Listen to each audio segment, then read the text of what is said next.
The article that I decided to base my current event on is called All Eyes on the Caribbean for Possible Development Late Next Week by Blake Matthews of KHOU.com, a local news channel based out of Houston, Texas.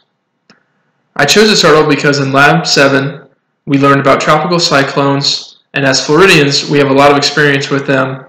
Even in this past year, we've had 2 different cyclones hit Gainesville. In Matthew's article, he mentions that there might be a tropical threat forming in the Caribbean.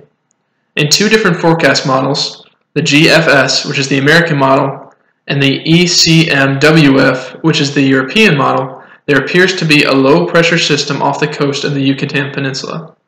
This is just north of the Tropical Depression 3 that is currently dumping a lot of rain in New Mexico, and with this development, it could spell some more bad news for Mexico. Matthews warns us to keep an eye on this region, even though it's still hasn't been developed enough to be considered a huge threat by the National Oceanic and Atmospheric Association. So they haven't released an official statement on it yet. But apparently by next weekend, this is supposed to be developing a little bit more.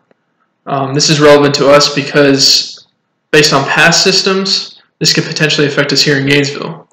If it's forming off the Yucatan Peninsula and hurricanes tend to go a little bit north and then swing a little bit east as they start to rise up in latitude, it could spin around and still hit us. So just something to keep an eye on.